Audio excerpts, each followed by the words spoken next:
You have been taught that some debt is good. You have been told that a mortgage, a student loan, or a business credit line are investments in your future. Today, we are tearing that narrative apart. The truth is much colder. No debt is inherently good. Debt is simply a cost that carries risk. When you label debt as good, you lower your guard. You stop analyzing the cost of that capital. You stop looking at the risk. Today, we expose the lie. The dangerous labeling of debt is that society loves to categorize our financial choices into neat, comforting boxes. We designate certain types of borrowing as good debt because it theoretically builds equity or future earning potential. We classify mortgages, student loans, and business lines of credit as beneficial leverage. This labeling creates a dangerous sense of security. It makes you believe that because the debt is good, it doesn't require the same intense scrutiny as bad credit card debt. This is the first lie. The moment you define debt as good, you stop treating it as a liability that drains your cash flow. You begin to rationalize the interest rate as an acceptable cost of doing business. You start to justify the monthly payment as a path to wealth rather than a structural restriction on your options. In reality, all debt is an obligation that sits on top of your income. It is a contractual claim on your future labor and future earnings.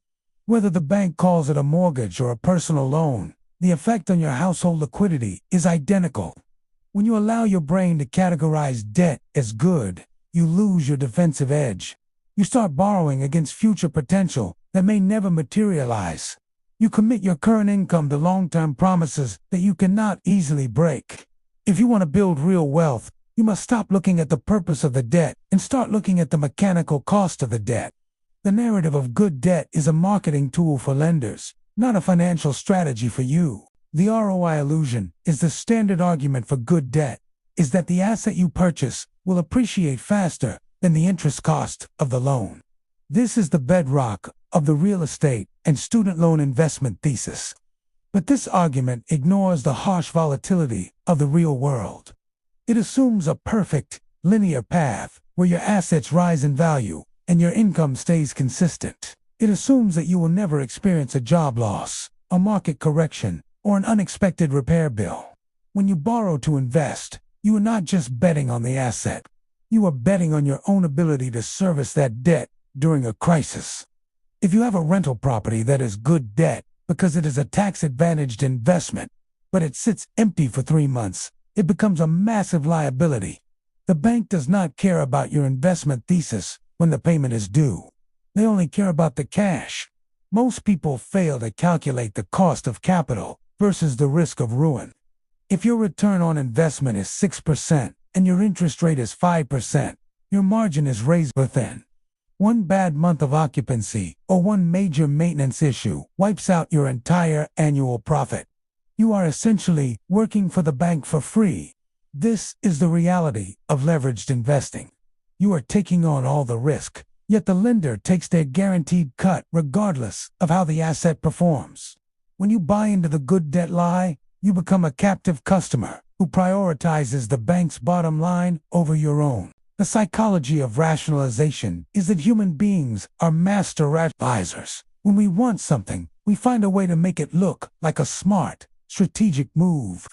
If we want a luxury car, we talk about the reliability and low maintenance of a new vehicle compared to a used one. If we want a massive mortgage, we talk about building equity instead of paying rent. This psychological phenomenon is exactly what creditors rely on to keep you locked into long-term payments. They know that if they can frame the loan as an investment, you will ignore the actual burden of the monthly obligation. You stop seeing the payment as a drain on your lifestyle. Instead, you see it as a contribution to your future. This shift in perspective is exactly how middle-class households get trapped. They load up on good debt until they are structurally over-leveraged. They are asset-rich, but cash flow poor. They have high-value items, but they have zero room to maneuver. If an opportunity comes along, they cannot pivot because their income is already entirely committed to servicing their investment debt. They cannot quit a job they hate. They cannot take a risk on a new career path. Their life is effectively owned by the creditors who provided that good debt. To build a strategic future, You must remove the emotional attachment to your debt. You must be willing to label even the most strategic loans as a burden until they are paid off completely. We have discussed debt-to-income, DTI ratios before, but it bears repeating in this context. The financial system uses your DTI to determine exactly how much rope they can give you before you hang yourself. When you believe in good debt, you invite the system to maximize your DTI to the very limit. You treat a high DTI as a sign of your borrowing power or your financial sophistication. This is a fundamental misunderstanding of how the game is played. High borrowing power is not wealth. It is a measurement of your capacity to pay interest.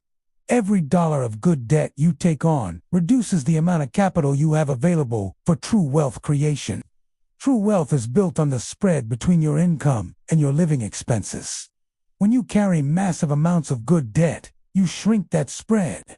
You ensure that you remain a wage earner who is dependent on your paycheck. If your income dips, your good debt suddenly transforms into a suffocating trap. You can no longer afford to wait for the asset to appreciate. You are forced to sell at the worst possible time because you have no other way to cover the payments. You become a forced seller in a down market. This is why the wealthiest people often maintain the lowest debt-to-income ratios.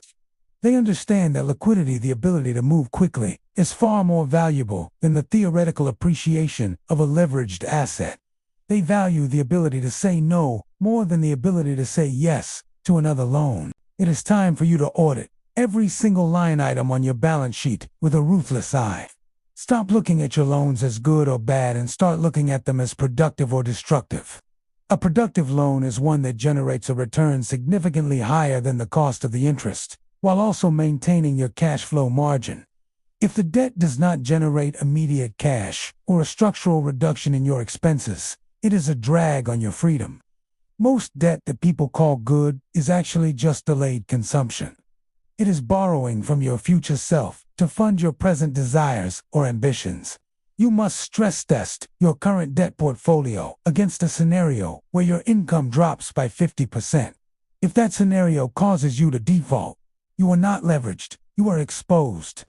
You need to identify which debts are actually working for you and which ones are working against you. If a loan is not actively compounding your wealth without compromising your safety, it should be a priority for early elimination. There is no shame in being debt-free. There is no honor in holding on to good debt just to maintain a tax advantage or a credit score. The ultimate tax advantage is having no interest payments at all. Stop trying to optimize your debt and start trying to eliminate it. The less you owe, the more options you have. The more options you have, the more truly wealthy you are. The path to financial freedom is not paved with clever loans or sophisticated leverage. It is paved with the boring, repetitive, and disciplined accumulation of unencumbered capital. You must reject the societal narrative that encourages you to be a perpetual debtor. You must reclaim the idea that your income belongs to you, not to the bank. When you stop chasing the dream of good debt and start chasing the reality of a debt-free balance sheet, everything changes. Your anxiety decreases. Your risk profile drops. Your ability to take calculated risks on your own terms skyrockets. If you are ready to stop playing by the bank's rules and start building a life defined by genuine choices and structural freedom, hit the like button and subscribe to the Daily Yield. We are here to help you deconstruct these illusions and build actual net worth. Drop a comment below if you are officially done with the good debt narrative and are now focused on building a debt-free margin. Let us change the trajectory of your household finances. Because we're building real financial progress, one step at a time.